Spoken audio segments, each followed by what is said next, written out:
This is season 1, episode 5. Miss Suzette's still here, and what I want to talk about today, we talk how we met at the brewery and, how I got to participate in grinding the grain and helping her with the process.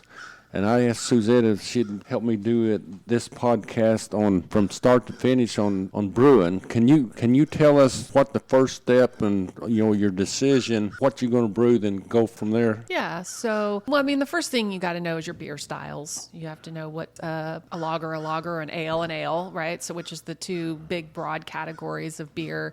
Lagers being beers that are fermented at cooler temperatures with a yeast that is, made especially for brewing at cooler temperatures and is kind of a bottom feeding ale or yeast, if you will. And then you have ales, which are fermented at a warmer temperature, and they're really great for home brewing and that sort of thing because you don't have to have any temperature control, very little of it if you're going to brew an ale. So that was kind of the first thing I did was I just learned about the differences between beers, and then within the ale category and the lager category, all of the various differences and the different kinds of styles.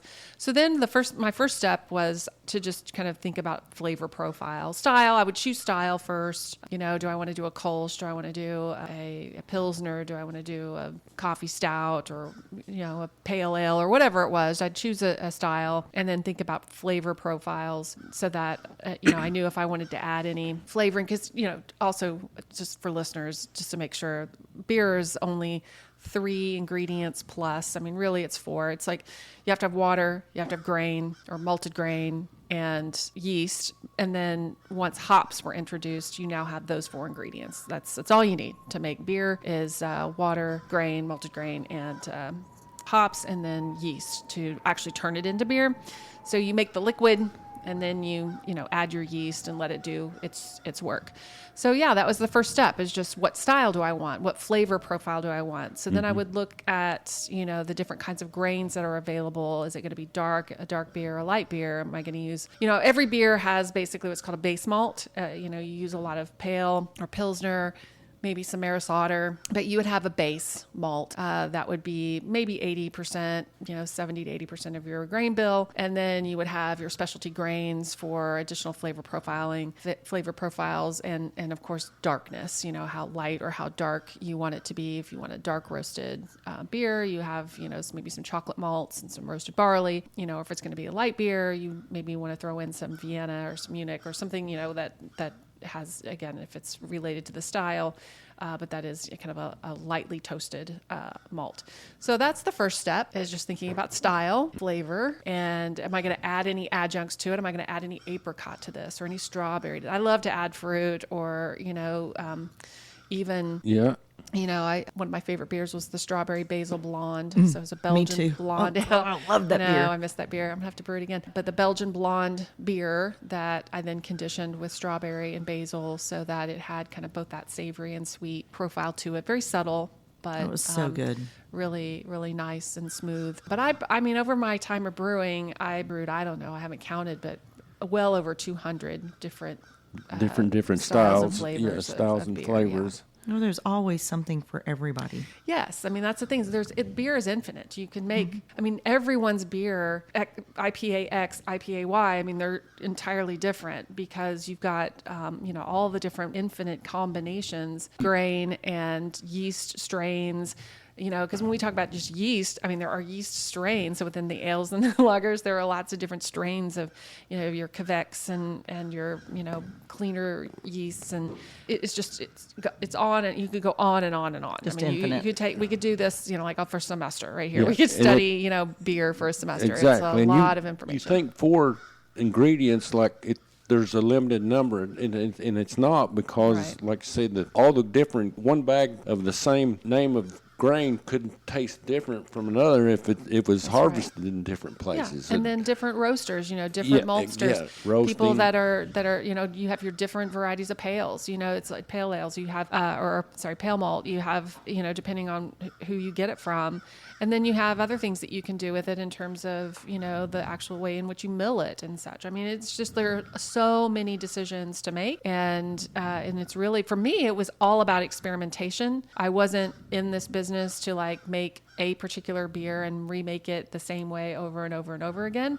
I don't think I ever made a beer the same way twice, even if it was the same beer. I, messed with it a little bit just to see what would be different. And to keep perfecting it, I thought, or to keep making it better.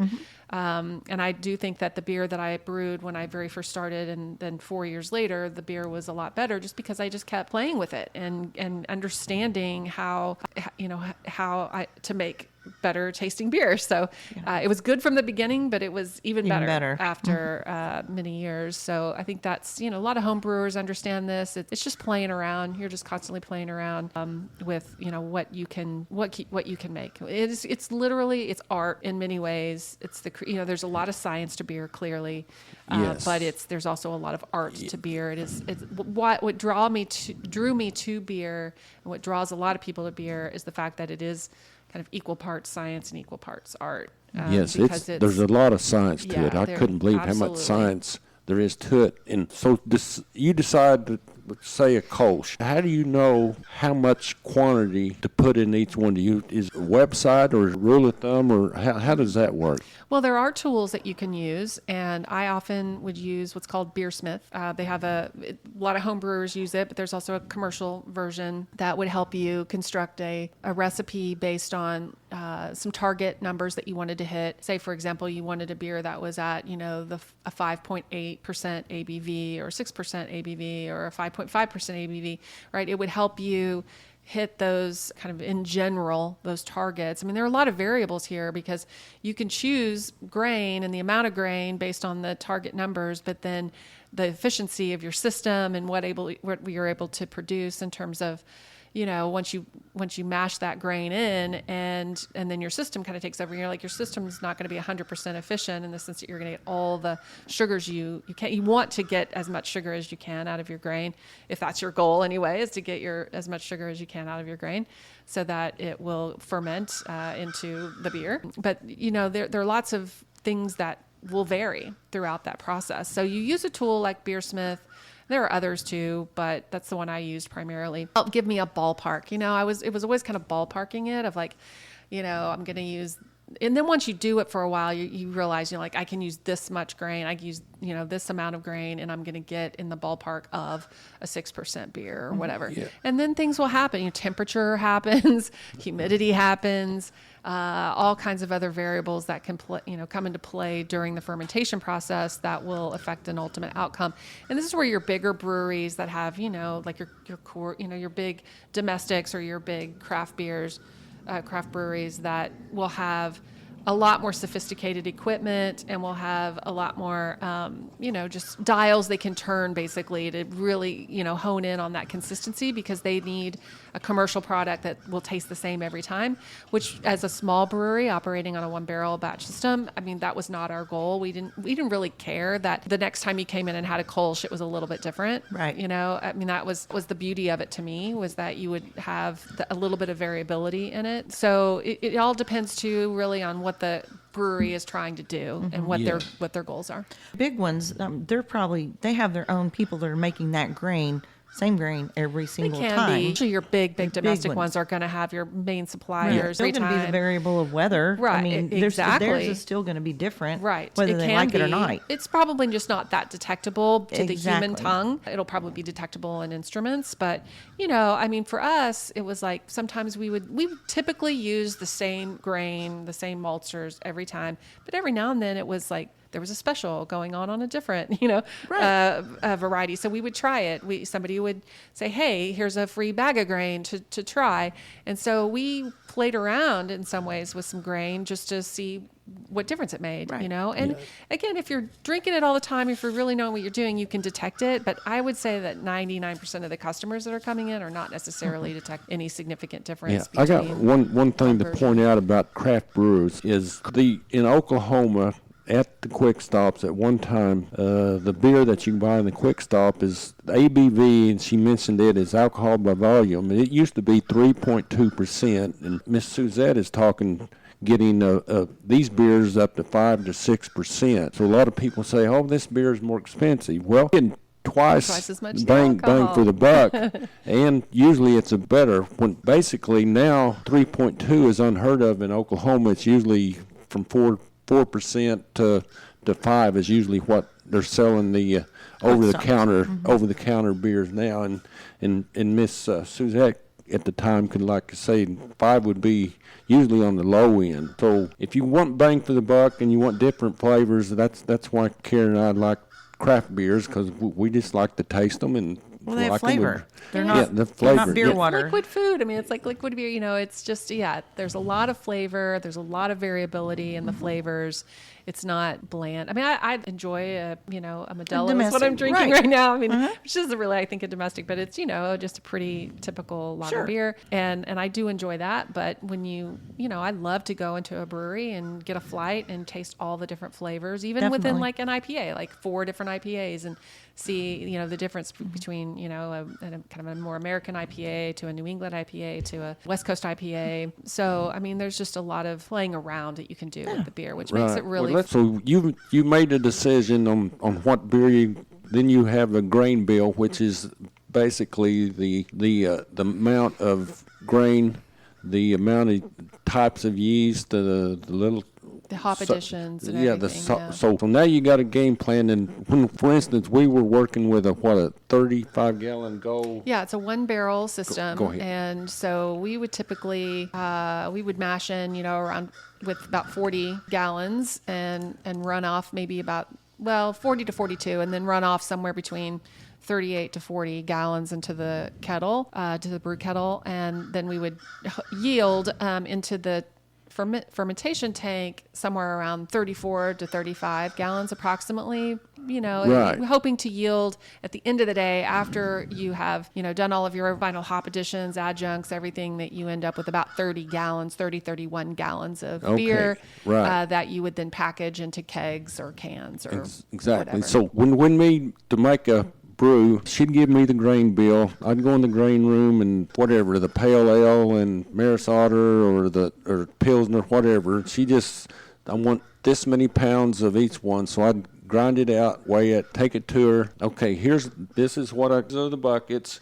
I set the buckets there. Then in the meantime, she's got kettle or pot number 1, which is the hot liquor tank, called the hot liquor tank, to be honest. The HLT, but it's basically where you warm up your water. You keep your water warm. You bring it up to what we call strike temperature, which is what you then put into the mash tun that you then mix with the grain and for steeping of the grains in the mash. We'd get that water, put it in 40 plus gallons, and get it. What do we get it? 170 degrees. Yeah, well, to strike, we usually would strike with it at around 160, 162, 164, because we typically wanted to mash. We did a single infusion mash. Again, this is a small system. We're not doing any, thing fancy here. We just do kind of a single infusion mash with a solid mash rest. In the mash tun, where we would strike at 162 to 164, and in hopes that we would have a mash temperature of around 153 to 155. Right. So basically, we're taking this, getting the water prepared in this hot liquor tank. Yeah. Hot liquor tank. Which is just water. We got the buckets of grain ready to pour into the tank number 2, which is called the mash. And we would grain in. That was that process of pouring the grain in. It was literally called grain in. And in her operation, it's the smaller barrels. So basically, I would pour the grain in, or it looked like a boat paddle. Right. Stainless steel. Paddle it in. Make sure that it wasn't clumpy. And no dough balls. You don't want dough balls because you lose your quality of sugar. Yeah, because if anything's a dough ball, if all the grain isn't hydrated, then you're not getting all the sugar from the grain. You're basically throwing out grain at the end of the process that has clumped together and made these kind of, so you want to break all those up in the process. Right. So we stir it up, and our goal temperature was around 153 when we're in tank number 2. You let it set 45 minutes. It would rest at that temperature. And then we would do a 15-minute or so Vorlauf, which is a circulation. So you would use a pump and hoses to circulate the mash tun, pulling the liquid down. The pump would pull the liquid down through the false bottom, keeping the grain suspended, and it would pull the liquid down and then put it back on the top so that you could, Just again, circulate it around and make sure that you're being as efficient as possible. Getting all the sugar out. It had a kind of a filter system on the bottom, so the crane could not go into the pump. It was pulling the fluids, putting it back on top, so it was just cycling fluid and like I said, cleaning up the grain and try to yield as much as you could. So it's set maybe an hour, correct? So it's a total. Our mashes usually were about an hour. Sometimes, for a cold ship was 75 minutes. It just really kind of depended what we were making. But most of the beers that we made, it was a 60-minute total process in the mash, 45-minute rest and 15-minute boil off. Okay, so that's tank 2. Then you transfer to tank 3. Basically, gravity feed it over there. Start the runoff. It's called the runoff into the boil kettle, and we would just basically use gravity to do that at first. We would just, again, running through the pump, but not before we're turning the pump on. The hoses would be connected so that we would open them up from the mash tun and let it run slowly, very slowly. You want very slow runnings off into the boil kettle. As you're moving that liquid, you don't want to move it too fast because you want to, again, kind of preserve the time in the mash and again, getting the most efficiency you can out of that mash rest. So once you get to the point where gravity's done its job, then you turn on the pump and you, again, pump it slowly. But that whole runoff process between the start and finish, from starting at the end of the mash rest, end of the boil off, can be up to about an hour to just run it off very slowly into the boil kettle. And then once the liquid, what's called wort, this is what the weird name of wort. Yeah, some of the terminology is like, where do they get these? Most of it's German, so it's a German word. I honestly don't know that much German, but it's the liquid that you're producing from your brewing process is called wort, and that wort is making its way to the boil kettle. Once it covers the elements at the bottom of the boil, we use an electric system, so once it would cover the electric elements at the bottom of the boil kettle, then we would turn the boil kettle on in order to start heating up that liquid, because you want to ultimately, it's called the boil kettle because you bring it to a boil. You eventually want it to boil, and again, depending on the beer you're making, you might have a 60-minute boil or a 75-minute boil, but you want to boil it. Pasteurization is one thing, but also because you have various hop additions in the boil kettle. Is 60 the lowest amount? Typically, yeah. I've never really boiled anything less than 60 minutes unless I'm making a seltzer or a cider. Okay. But for beer, at a minimum, I would do a 60-minute boil. So now we've taken from water, tank 1, to the grain mixing, basically the tank 2. We've transferred all of this liquid without the seeds. The seeds stay in. The grain, the grain it's called spent grain. Spent grain stays in tank 2. Tank 2 is empty except for the grain. Now we have all the product going in tank 3, and you boil it for, like you said, 60 minutes or to 90 minutes. I've never done more than a 90-minute boil, and I've never done less than a 60-minute boil in a beer. And then you would have a schedule of your hops. And again, this is where Beersmith and your electronic tools will help you determine, like, if you want a certain level of bitterness, that people who drink beer know about IBUs, for example. If you want a high level of IBUs or a lower level of IBUs, depending on the style. If you're making an IPA, you're going to have more hops in there. You're going to have more hops in early. Your early hop additions, let's say, as soon as it starts to boil, you put in a certain amount of hops. Those are bittering hops. You want those in early to get your bitterness in your beer. If you're brewing a really clean beer or a Pilsner or something like that, you may not have your hop addition until toward the end. But depending, again, on what the beer is and what hops you're using, you'll have a schedule. So, like, you have your first initial hop at 60 minutes, and then another one at, let's say, 30 minutes, and then another one at, with 20 minutes left to go in the boil, another one at 5 minutes left to go in the. And then sometimes once the boil is done and you turn the boil kettle off, you have what's called the whirlpool. And you can also do some hop additions then, again, depending on what you're making. You want the temperature to come down, for example, and like a New England IPA, you'll want to bring that temperature down in your boil kettle so that's not at boiling temperature anymore. And then you do a late hop addition to really get that juicy, hazy. For the listeners out there, she mentioned IBU, that's International Business Bitterness Units. Mm-hmm. And it's as a rule, the lower if you see something that has, it'll have ABV, alcohol by volume, then IBU, which is the bitterness, and generally the lower the number, the milder the bitterness. Mm-hmm. Then if you see those, if you drink one, say a 29, then you drink one a 60, you can absolutely say, okay, I know what this scale means. Once it goes through that process, we boiled it down, then you go through the third or the... So after the boil, let's say you hit your 60-minute mark, you've done your boil, then you turn the elements off and you do a whirlpool. So then you're hooking up your pump and your hose within that boil kettle to, again, circulate. It doesn't circulate so like in the mash tun when we're doing Vorlauf, it's circulating bottom to top. Here you're kind of going side to side. You're wanting it to literally swirl. Exactly. We're wanting it to swirl because what we want to do is we want to take all the, what we call trub, all the hops that have been added, anything that you've added. Like when our basil, our strawberry basil blonde, we add some fresh basil in the boil. So you want to swirl that liquid, that wort, so that you're bringing all of that trub down to the center. It's a really great, fun process actually to watch it happen because you're wanting to move as little of that trub as possible into your fermentation tank when you do what's called a knockout. So once you finish your boil, you do your whirlpool, then you have a rest, not a mash rest, a rest. We would do a 20-minute whirlpool, a 20-minute rest, sometimes 10 to 20-minute rest, again, depending on how many hops perhaps we had in the boil kettle. And then once during your rest, then you're usually getting your fermentation tank sanitized. You're getting, your wort chiller sanitized. Because the critical thing here is you're moving really hot liquid into a fermentation tank. And in the process of doing that, you're running it through a plate chiller where cold water is going in one side of the plate and hot wort's going through the other side of the plate. It does a heat exchange there. And exchanger, basically, what it's going through. Yeah. And it's taking that heat out of that wort so that you're taking it from, let's say it's at 180 degrees after your rest, and you want it down to fermentation temperature, which is 70 degrees, 68 to 72 degrees.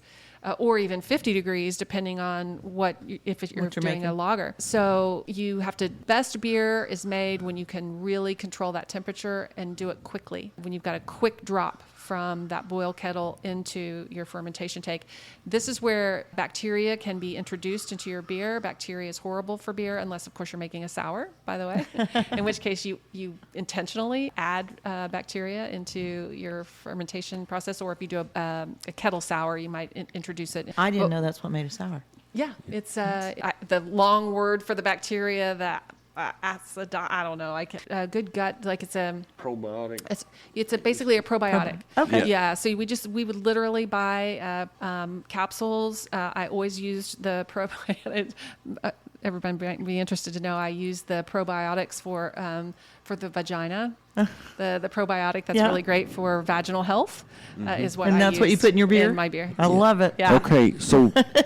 I think it's in that third tank. You got an instrument, and I can't even think the name of the instrument. You put some of the liquid. Tell us about spectrometer. That's it. Spectrometer. And what it is. What does it do? So in the process of your boil, particularly as you're moving into the boil kettle, what you're wanting to do is you're wanting to check what's called gravity, and that basically measures the amount of sugar in if you think about it, water, if you use a hydrometer or whatever, spectrometer, water is 1. There's nothing in your water. But when you move your sugar water, basically, because now you've gotten all the sugar out of your grain, and now you're wanting to measure how much sugar is in that wort, because that's going to help you determine what your ABV will be, and then certain kinds of yeast, you're going to want to monitor, right, your gravity readings all throughout your fermentation process so that you know when to cut it off, basically. And good idea about calculation scale or something that this indicates.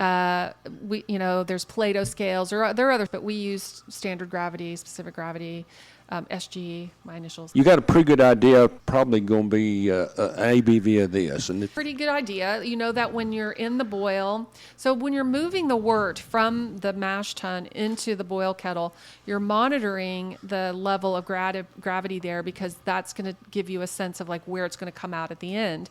And so if you over pitch that, because you've got what's called a sparge going on. You're rinsing the grains as you're pulling the wort out of the mash tun. You're rinsing the grains. You're putting fresh water in, hot, in there.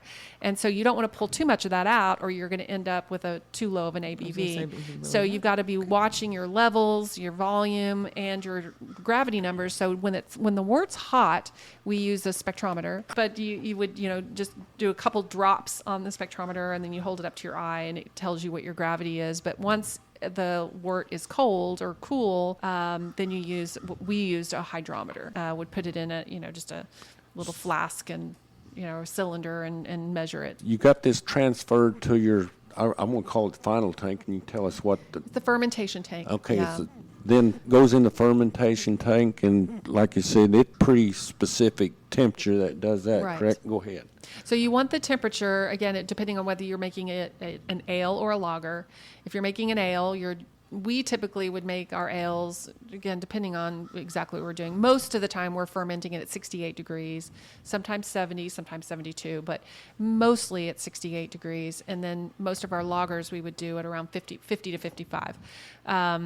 But you would move that liquid out of the boil kettle after it's boiled, after the whirlpool, after the rest, through the plate chiller into your fermentation tank, and you would try to hit that target. And then sometimes you would have to, depending, like if it's the summertime, for example, and the groundwater is a little warmer and it's harder to get down to that temperature with through the plate chiller, then you would use your glycol chiller in your tank. It's a unitank for us. It's just one tank. Put the wort in there. It has a coil that goes down the middle of it, and in that coil flows glycol, so that it's to your temperature. Let's say if you knocked out at and you got hit 74 degrees, and then you would hook it up to the glycol chiller and set it at 68, so that it would drop down to 68 before you then put your yeast in. Yeast does its work at 68 degrees after that. Basically, on the fermentation process, the old school easy way is just have a bucket of water on the ground and a hose from a fermentation tank going in it, and it just starts bubbling. So correct? This is the blow-off tube, because these tanks are sealed. Tanks are sealed. Once you've sanitized it and everything, you've kept it sealed. So you don't want any bugs or anything in there, unless, of course, you're introducing them for the sour. But you don't want just natural bacteria to get into your tank. So you've got it all sealed. So once you have your liquid in there, your wort in there, and you've pitched your yeast, you have what's called a blow-off tube that goes into a bucket of sanitizer, because it can back up too. So you want to have a food grade sanitizer in the bucket there, just in case there's any kind of vacuum and it backs up, which is rare. It doesn't happen. But you also don't want to just blow this CO2, because it's CO2, right? So the sugar water in the tank, yeast that you put into that tank, the yeast is a live organism, and it's eating up that sugar. It's eating up the sugar, and it's pooping out what it poops out, and it eats that up too. It's like that's what yeast does. In the process of doing that, it's producing CO2. And so you don't want to just let that CO2 just, fly off into the air. You send it off as bubbles. So you'll know it's fermenting when you see the bubble action. Mm-hmm. During this process, the yeast isn't turning sugar into alcohol. That's right. How long a process is it fermentation tank, tying it on, putting it in kegs and serving it? So once you start the fermentation process, fermentation will take up to 24 hours or so to kind of kick off. And then depending again on what you're making and what kind of yeast strain you're using, like there are some yeast strains, we would be done with fermentation in 48 hours. Most yeast strains, most of the yeast that we produced, you would see fermentation kind of ramping down at day 5. Certainly within a week, you usually would see fermentation kind of... It's this process. Yeah, and then you decide, what do I want to do in what's called a secondary. So that's called primary fermentation, that first round of fermentation. And then if you want a secondary where you want to introduce, let's say for the strawberry basil blonde, you want to add in some strawberry puree, a little bit more dry basil, then you would throw that in there, and then there would be a kind of a secondary fermentation. You would have, just a little bit more fermentation, because you're introducing basically more sugars, the strawberry. And then once, your yeast has done all that it can do, eventually your yeast will be done. And then you do what's called a cold crash, and then you reduce your temperature down to 35 degrees. and you let all of that dead yeast, basically, and all of the trub, anything you've introduced into the tank, will flock to the bottom into the cone. So most brewers that are at least doing commercial brewing will have fermentation tanks that are called conicals. So you'll have like a cone shape at the bottom where all of your trub and everything will settle during a cold crash, and then you can do what's called a dump. So you hook up your hoses down to the very, very bottom, and you can dump out dead yeast, all your hops that you might have put in if you're making an IPA and did a dry hop, or some other beer that you did dry hop. And then, you dump all that stuff out, so that ultimately what you want to do before you introduce CO2 back into and do what's kind of a forced carbonation process is you want to get as much trub as you can get out of it without losing too much liquid. Like for us, we didn't want to lose much liquid, so we didn't. Because you're a small tank. Because we're small tank, small tanks. You're wanting to preserve as much as possible. We dump our trub, but I've been in commercial, industry or breweries where they have much bigger tanks, and they do a lot of dumps to keep just all that trub out, whereas with the 1 barrel system we would do like a dump on it, and then we could introduce our forced carbonation. Do people do anything with that trub, or is it just done? Will it go in a flower bed? Would it so do? You can after your primary fermentation, before you add any other elements into it, before you put in your strawberry, before you put in your basil, before you put in any hops, you can harvest your yeast. So yes, it dies, but yeast will live again. Oh, okay. So it only dies so much, I guess we ought to say, in the sense that it's done its job. It's done. There's nothing else for it to do, but it's not really dead. It's just there's no more work for it to do there. And then you can harvest that yeast. And this is a great thing to do because it really saves you a lot of money. The next time you then brew that beer or a similar beer, you pull that yeast out, and then you keep it cold. You add a little bit of work to it, keep it cold. And then when you're ready to use it again, you just warm it up. You bring it out of the walk-in or whatever, let it warm up to room temperature, and then you can use it again. And there are some yeasts, again, depending on the strain, that you can use multiple times. I mean, there was a couple of yeasts that we used, for 5 batches, 6 batches. Well, that's really cool. Starter bread. That's yeast. exactly right. Yeah. It's exactly what it is. It's just your same starter. stuff. You get You that and you baggie from your neighbor, and you start and use it again, and then you use it again, and then you use it again. But if you introduce anything else into the yeast, like fruits or bacteria or hops or anything, then it's done. Yeah, you just toss it out. Awesome. So we've taken your brewing process from milling the grain to the mixing it together and all the steps. We've got a finished product. Basically transfer it from the fermentation tank to a keg. You had, I think, 7.5 gallon kegs or something like that. Transfer that in. You normally yielded about 4 kegs per tank, fermentation tank. Then cooling unit, you hook it up to the tap, cools down to a serving temperature, and there it is, puts it on the board. And okay, here we got a Coast by Charisma. One little step in there that we do, and after we finish our fermentation, as I mentioned, we do a forced carbonation. So a CO2 hose to the tank with a carb stone, and it will so in 24 to 48 hours then it's carbonated. Okay, carbonated. And then you do what's called a racking. You keg the beer and put it on the tap, so then it's carbonated. So but that's it from beginning to end. So lots of steps, lots of room for error in there, but also just lots of work. But also just a lot of different ways in which you can affect your product and really do some fun stuff with it. I know it had to give you a sense of satisfaction to take a grain and mix in 4 ingredients and come out with a product that you serve it and the people like it. It's just dang good. They don't know how much work goes into it, and it's like a chef. It is. It's liquid food. You can live on it, by the way. If you ever need to, you can live on beer. It has lots of nutrients in it, actually. And if you're ever stuck, without any food, you can live on beer. I'm a perfect guy and say you can live on beer. Me too. If you ever go naked and afraid, don't choose the fire starter. Take beer with you. Take beer. Take beer. Let's wrap this up. That's season 1, episode 5. I hope you enjoyed it, and we sure appreciate Miss Suzette coming down to the garage, and hope you enjoyed the show.